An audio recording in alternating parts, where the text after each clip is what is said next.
Hello' dear student, আশা কৰোঁ সকলোৱে ভালে আছা। টেকন'লজি ইনফো চেনেললৈ তোমালোকক স্বাগতম জনাইছোঁ।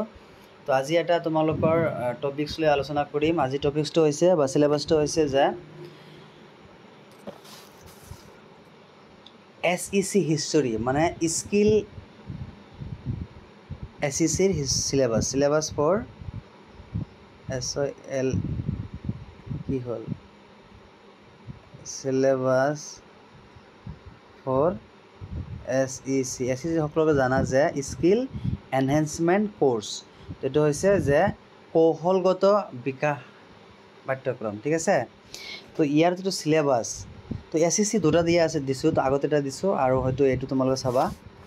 আগৰটো আছিলে যে সৃজনীমূলক সাহিত্য আৰু এইটো হৈছে যে হিষ্টৰী। তো স্কুল কলেজ বা ইউনিভাৰ্চিটি ৱাইজ হয়তো বেলেগ বেলেগ হ'ব পাৰে, যাৰটোৰ লগত মিল আছে সেইটো হয়তো এইটো চাবা। তো ইয়াৰ লগতে কিছুমান বস্তু আছে তোমালোকৰ ইম্পৰ্টেণ্ট হিচাপে আলোচনা কৰিম। তোমালোকে ভিডিঅ'টো সম্পূৰ্ণকৈ চাবা বুলি আশা ৰাখিছোঁ। তো পাৰ্ট 1ত আছে, চিলেবাছ পাৰ্ট 1ত আছে যে উত্তৰ পূব ভাৰতত পৰ্যটনৰ পৰিচয়, যিটো আছে টুৰিজম, যিটো আছে টুৰিজমৰ কি বিষয় আছে, এই বিষয়ে তোমালোকক সাম্যক জ্ঞান তোমালোকে ধাৰণ কৰিবা। এতিয়া পৰ্যটনৰ ধাৰণা বা পৰ্যটনৰ যিটো টুৰিজমৰ যিটো কনচেপ্ট আছে এইবিলাক চাবা। পৰ্যটনৰ সংজ্ঞা কি আছে, ডেফিনেশ্যন, ইয়াৰ মিনিং আৰু ইয়াৰ তাৎপৰ্যটো স্কোপ যিটো আছে এইবিলাক চাবা। তাৰপিছত আছে যে পৰ্যটনৰ প্ৰকাৰ, ইয়াত কেনেকৈ ধৰণৰ পৰ্যটন হ'ব পাৰে, ঐতিহাসিক পৰ্যটন, বন্যপ্ৰাণী পৰ্যটন, এইবিলাক ধুনীয়াকৈ চাই ল'বা। তোমাৰ টপিক তোমালোকে চাবা, কিতাপত হয়তো দিয়া আছে। তাৰপিছত সাংস্কৃতিক পৰ্যটনকে ধৰি বিভিন্ন ধৰণৰ পৰ্যটনৰ বিষয়ে সাম্যক জ্ঞান তোমালোকে আহৰণ কৰিবা, ঠিক আছে। তাৰপিছত ভৌগোলিক প্ৰসংগ আছে ভৌতিক বিভাগ বা জলবায়ু আৰু অঞ্চলটোৰ পৰ্যটনৰ সৈতে প্ৰাসংগিক প্ৰধান জলভাগ, এইবিলাক তোমালোকে চাই ল'বা, ঠিক আছে। তাৰপিছত আছে মূল বন্যপ্ৰাণীৰ বাসস্থান। এতিয়া বন্যপ্ৰাণী যে আছে, বন্যপ্ৰাণীৰ বাসস্থান কেনেকৈ কি কৰিব লাগিব, এইবিলাক বস্তু কিছুমান নীতি নিয়মৰ জৰিয়তে সিহঁতক কি কৰা হৈছে, সংৰক্ষণ কৰা হৈছে। যেনেকুৱা কাজিৰঙাত কি কৰিছে, ৱৰ্ল্ড হেৰিটেজ চাইটত কি কৰা হৈছে, লিপিবদ্ধ কৰা হৈছে। তাৰপিছত আছে মানহটো যে আছে, মানহ নেশ্যনেল পাৰ্ক, এইবিলাকৰ কি কৰা হৈছে, টাইগাৰ ৰিজাৰ্ভ হিচাপে স্বীকৃতি দিয়া হৈছে। ইয়াৰ দৰে গুৰুত্বপূৰ্ণ ৰাষ্ট্ৰীয় উদ্যান আৰু বন্যপ্ৰাণী অভয়াৰণ্যৰ পৰিচয়, যেনেকুৱা ৰাষ্ট্ৰীয় উদ্যান আছে, নেশ্যনেল পাৰ্ক আৰু চেংচুৰী যিবিলাক আছে এইবিলাক তোমালোকে চাবা।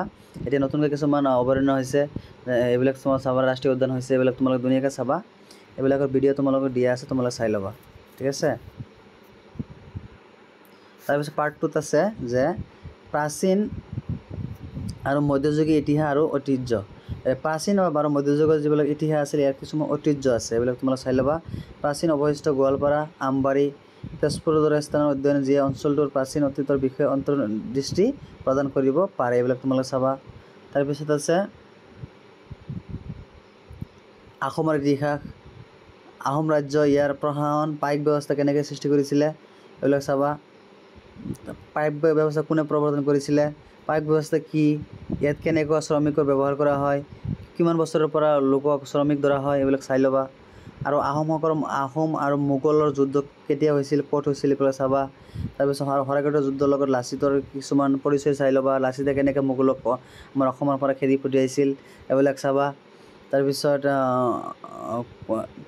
চক্ৰধৰ সিঙৰ মৃত্যুৰ পিছত কাক ৰজা পাতিছিলে, এইবিলাক চাবা। কিমান বছৰ কৰিছিলে, 1663 কিমান আছিলে, কেতিয়া মৃত্যু হৈছিলে, এইবিলাক তোমালোকে চাই ল'বা।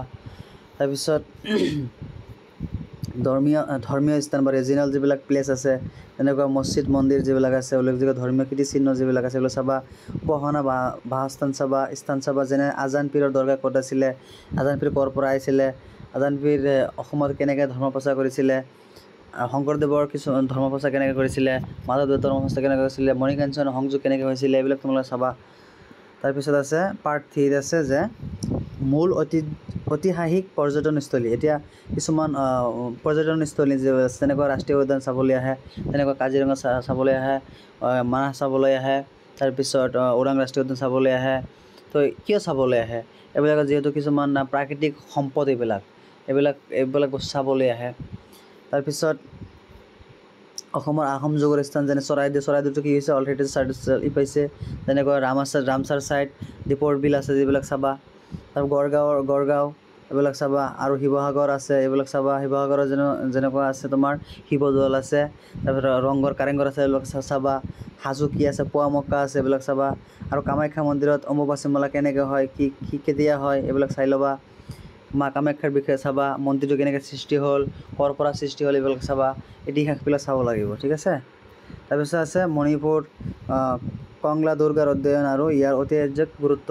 মণিপুৰৰ কিছুমান মেটি আৰু লেই সম্প্ৰদায়ৰ কিছুমান লোকৰ বিষয়ে পঢ়িবা। তাৰ ত্ৰিপুৰা জয়ন্ত আৰু প্ৰাসাদ আৰু নীৰ মহলৰ অন্বেষণ, এইবিলাক চাবা।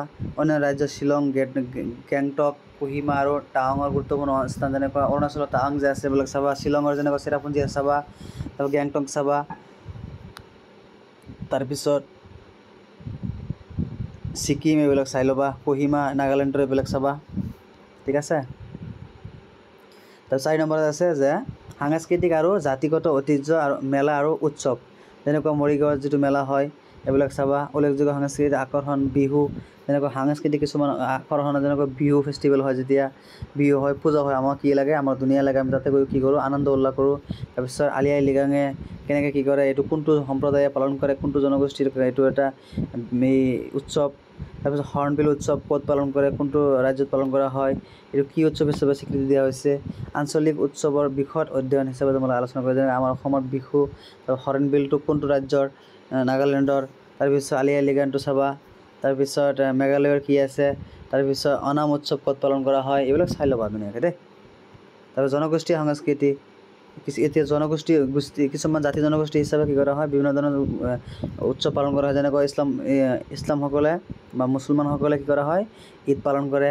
তাৰপিছত বিভিন্ন ধৰণৰ জাতি জনগোষ্ঠী কি কৰে, বিভিন্ন ধৰণৰ উৎসৱ পালন কৰে, ঠিক আছে। জনগোষ্ঠীয় সংস্কৃতি উজ্জ্বল কৰি তোলা, সাংস্কৃতিক আৰু কোনটো জাতিয়ে কেনেকৈ সংস্কৃতিটো, নিজৰ সংস্কৃতি, কলা সংস্কৃতি এইবিলাক কেনেকৈ উজ্জ্বল কৰি ৰাখিছে। তেনেকুৱা মাধৱদেৱ আৰু শংকৰদেৱে আমাৰ অসমীয়া জাতিটো কি কৰিছে, এটা উজ্জ্বল নক্ষত্ৰ হিচাপে নিজকে পৰিচয় দিয়ে। আমাৰ জাতীয় জনগোষ্ঠীৰ মাজত কি কৰিছে, এটা ভাতৃত্ববোধ সৃষ্টি কৰিছে। আজান পীৰে ভাতৃত্ববোধ সৃষ্টি কৰি কি কৰিছে, সেইটোৰ মাজত এটা এনাজৰীডালৰ সৃষ্টি, ভাতৃত্ববোধৰ এনাজৰী সৃষ্টি কৰি ৰাখিছে বা সৃষ্টি কৰি থৈ গৈছে। তাৰপিছত উৎসৱ, যেনে চাংগাই উৎসৱ, সেইবোৰত গুৰুত্ব দিয়া, এইবিলাক চাই ল'বা। তাৰপিছত পাৰ্ট নম্বৰ 5 আছে যে প্ৰকল্প আৰু ব্যৱহাৰিক কাম পৰ্যটকৰ মানচিত্ৰ ডিজাইন কৰিব দিব পাৰে তোমালোকক। সেইটো প্ৰকল্প দেই, প্ৰজেক্ট বা এছাইনমেণ্ট তোমালোকক কাক কোনে কেনেকৈ দিয়ে, কোনটো কলেজ ইউনিভাৰ্চিটি কেনেকৈ দিয়ে, এইটো তোমালোকৰ কলেজৰ ওপৰত ডিপেণ্ড কৰিব দেই। এইবিলাক তোমালোকে চাই ল'ব। সাংস্কৃতিক আৰু প্ৰাকৃতিক পৰ্যটন স্থানসমূহক উজ্জ্বল কৰি উত্তৰ পূব ভাৰতৰ মানচিত্ৰ আঁকিব দিব পাৰে হয়তো। এলেকাৰ জৰীপ আৰু মূল্যায়ন, এলেকাৰ যিটো এটা তোমাৰ আছে, যিটো এৰিয়া যিবিলাক আছে, ক'ত কি আছে, যেনেকৈ কোনফালেদি নদী বৈ গৈছে, এনেকৈ তোমালোকক হয়তো মেপ বনাব দিব পাৰে। তাৰপিছত ইয়াৰ সম্ভাৱনা মূল্যায়ন কৰিবলৈ কোনো ঐতিহাসিক কীৰ্তিচিহ্ন বা অঞ্চলৰ সৰু প্ৰকল্প বা জৰীপ চলোৱা, এইবিলাক কৰিব দিব পাৰে, বা সম্ভাৱনাময়ভাৱে লুকাই থকা পৰ্যটনৰ সম্ভাৱনা উন্মোচন কৰিব দিব পাৰে, ঠিক আছে। এইবিলাক তোমালোকে ধুনীয়াকৈ চাই ল'বা, ঠিক আছে। অন্য এটা ভিডিঅ'ত লগ পাম, আজি এইখিনি আছিলে, ধন্যবাদ।